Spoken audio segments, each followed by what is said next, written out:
एक लोक कथा के अनुसार एक आश्रम में दो शिष्यों के साथ एक संत रहते थे। संत ने दोनों शिष्यों को अच्छी शिक्षा दी थी।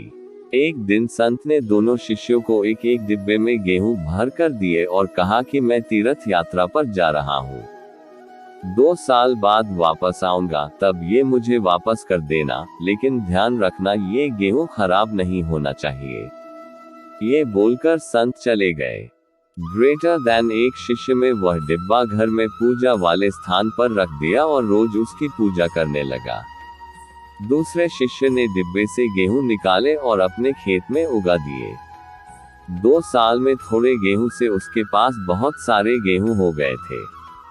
ग्रेटर देन समय पूरा होने पर संत आश्रम आए और उन्होंने शिष्यों से गेहूं के डिब्बे मांगे। पहले शिष्य ने डिब्बा देते हुए कहा कि गुरुजी, मैंने आपकी अमानत की बहुत अच्छी देखभाल की है। मैं रोज इसकी पूजा करता था। गुरु ने डिब्बा खोल के देखा तो गेहूं खराब हो चुके थे। उसमें कीड़े लग गए थे। ये देखकर पहला शिष्य शर्मिंदा हो गया। ग्रेटर देन दूसरा शिष्य एक थैला लेकर आया और संत के सामने रखकर बोला कि गुरुजी, ये रही आपकी अमानत। गेहूं से भरा थैला देखकर संत बहुत प्रसन्न हुए। उन्होंने कहा कि पुत्र, तुम मेरी परीक्षा में उत्तीर्ण हो गए हो। मैंने तुम्हें जो भी ज्ञान दिया है, तुमने उसे अपने जीवन में उतार लिया है और मेरे दिए ज्ञान का सही उपयोग किया है। इसी वजह से तुम्हें गेहूं को संभालने में सफलता मिल गई है।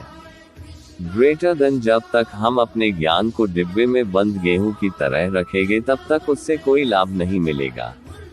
ज्ञान को अपने आचरण में उतारना चाहिए, दूसरों के साथ बांटना चाहिए, तभी ज्ञान लगातार बढ़ता है और उसका लाभ मिलता है।